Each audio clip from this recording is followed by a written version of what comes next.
Again, please be on your best behavior for Miss Rowell. Thankful she could be in the classroom again today. I'm going to leave a little less space at the end, so Miss Rowell, you're going to have to pause it so that the students have time to copy it down. You're going to take notes on the pink sheet of paper.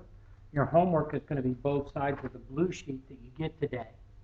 And we're going to talk about how to identify proportional relationships from a graph and how to actually graph something that's been given to you.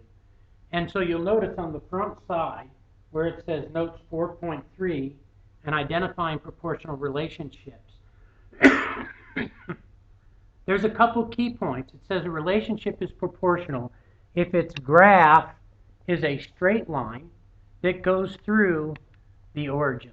And it has to be both. It has to be straight and it has to pass through the origin. In other words, the point 0, 0.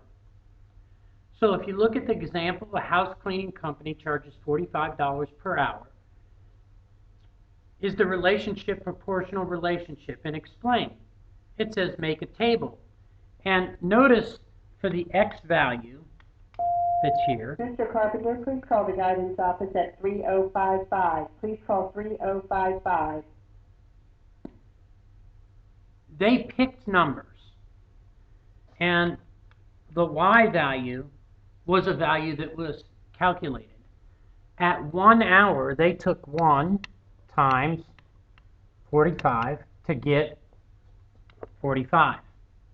For 2 hours, they took the 2 times the 45 to get 90, and so on in the table. 3 produced 135, 5, 225, and so on. It says write the data in a table as ordered pairs. So you'll notice they started with 1, 45. Every ordered pair is always listed x, then y. And 2, 90, 3, 135, and again so on. And they plotted those points on the graph. And they drew a straight line. You'll notice that it does go through the origin. And if I talk about what the origin means, it means that at 0 hours, it was going to cost me $0. So you can see that the relationship is proportional. So if 145 on the graph shows that the unit rate is $45 for 1 hour. And again, remember that a unit rate, the denominator had to be a 1, which you can see it would be here.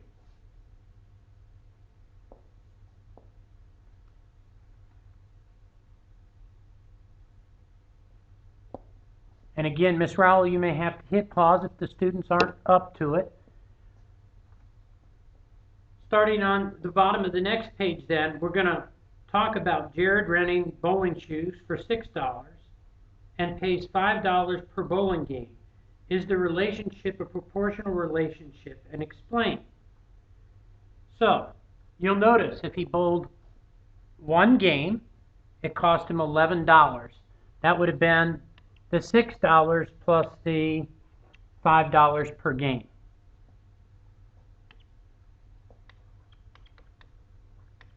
If he bowled 2 games, he paid $6 plus 5 times 2, which gave me 16. So we're going to write them as ordered pairs.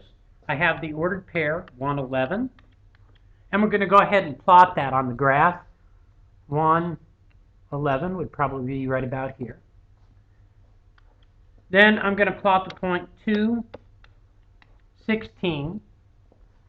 2 and 16 would probably be right in here. 3 and 21.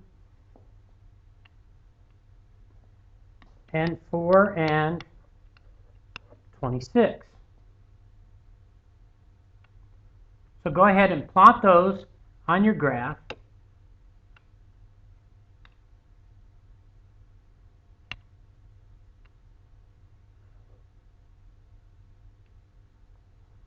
And then we're going to draw in a line.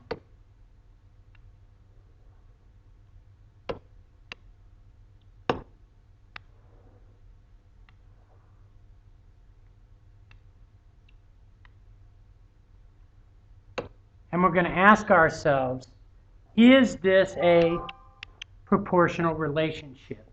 And then it says to explain. So, is it proportional? The answer is no.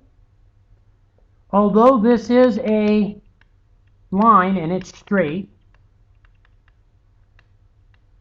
it took two things, and you'll notice it didn't go through the origin. So it's not proportional.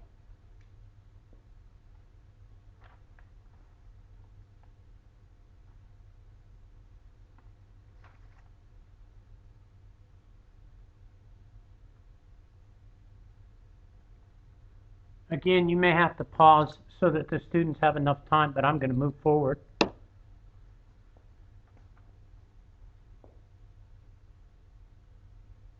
Recall that yesterday we talked about describing a proportional relationship as y equals kx, where k represented that constant of proportionality. K is always what we looked for, and it tells us how steep the graph is. And later on, we're going to refer to that as a slope of the graph. The greater the absolute value of k, the steeper the line is going to be. So again, if we look at the example that they gave us, the graph shows a relationship between time in minutes and the number of miles Damon runs. Write an equation for this relationship. So if I'm going to write an equation for the relationship, I actually have to look at some of the points that were here on the graph. So choose a point on the graph and tell what the point represents. The point 25 and 2.5. You can see right here that they selected this point, 25 and 2.5. And it represents that in 25 minutes, that Damon could run 2.5 miles. And again, if I'm looking at k equals y over x, I can take the y value, 2.5, and divide it by 25, which is the same as 1/10. So the constant of proportionality is 1/10. Remember when we were writing equations yesterday, the only thing that we had to replace was the k.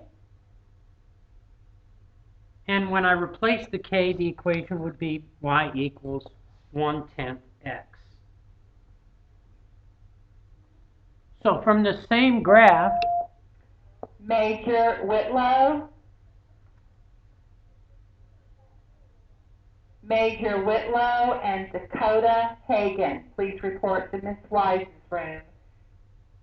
Major Whitlow and Dakota Hagan, report to Ms. Wise's room. again, forgive the announcements, I'm doing this in the evening and there's still people here and they're calling for them. So we're still on the same page and we're looking at the same graph, and they asked me to communicate what does the point 0, 0 on the graph represent. So at 0 minutes, I've run 0 miles. That's actually what that point represents.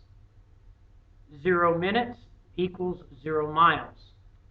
Remember that this is your x-axis, your x value. This is your y-axis, or your y value. So I can get that right from the chart. Suppose you drew a graph representing the relationship y equals 1/8 x between time in minutes and the number of miles. Esther runs. How would the graph compare to the one for Damon? Well, remember, that Damon's was 1/10. And 1/8 is larger than 1/10. I'd rather have 1/8 of a slice of pie than I would 1 of 10 pieces of the pie. So 1/8 is greater. And since that is the case, then this is going to be a steeper graph.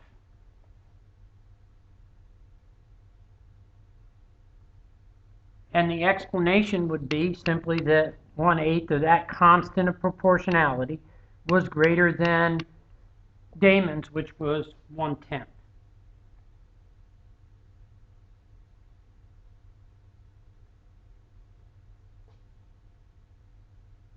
Again, you may need to pause it.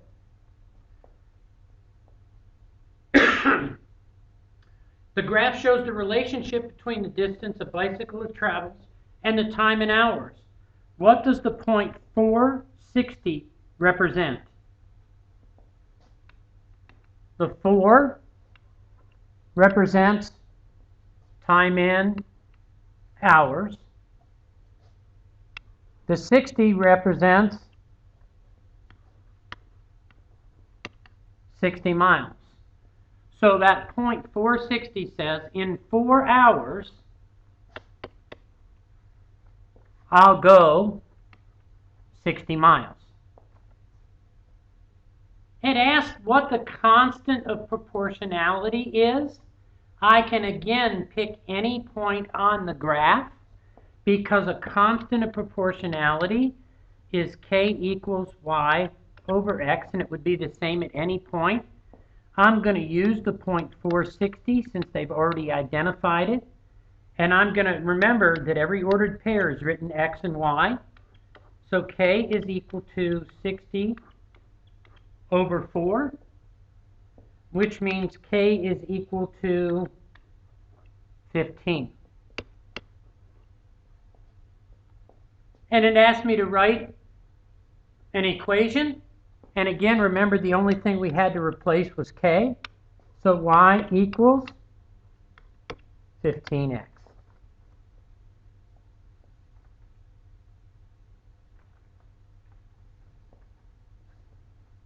Again, you may need to pause it.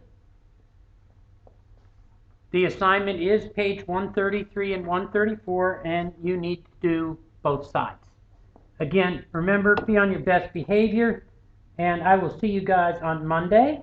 If you're in my 3rd period class, please remember, if you're in my 3rd period class, you're responsible to bring back your coupon books or the money for them.